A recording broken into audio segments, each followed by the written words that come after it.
આખી રાત તમે વાપરો ક્યાં? આરામમાં છો, વપરાતો.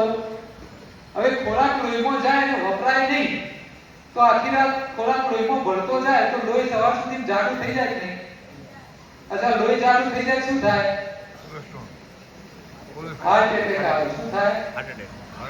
લોહી જાડું થઈ જાય એટલે એટેક આવે. એટલે ભગવાનને ખબર હતી કે માણસો હરામીઓ રાતે દબાઈને ખાશે, ખાઈને ઊંઘી જશે, આખી રાત લોહી જાડું થઈ જશે, અને લોહી જાડું થઈ જાય તો એટેક આવશે, માણસ મરી જશે. એટલે ભગવાને માણસ મળી ના જાય એની વ્યવસ્થા કરી આવી. શું વ્યવસ્થા કરી? કે આખી રાત જેટલો ખોરાક લોહીમાં આવે એમાંથી જરૂર હોય એટલો લોહીમાં રાખે, બાકીનો વધારાનો જેટલો ખોરાક લોહીમાં આવે એ લોહીમાં રાખે નહીં, એને ટ્રાન્સફર કરી અને ગોડાઉનમાં મોકલે, માળિયા મોકલે.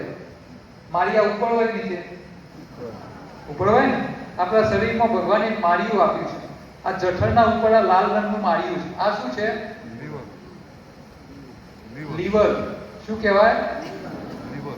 લીવર. તમારા જઠર કરતા લીવર મોટું હોય, બરાબર? એટલે રાત્રે તમે જે ભોજન કરો એ બધું ક્યાં જાય? એટલે તમારું લોહી જાડું થાય નહીં, એટલે તમે રોજ સવારે ઉઠી શકો, તમને એટેક આવે નહીં. જે લોકોના માળિયા એટલે કે લીવર પહેલેથી જ ભરેલા હોય, અંદર નવો માલ મૂકવાની જગ્યા ના હોય, એમને શું થાય?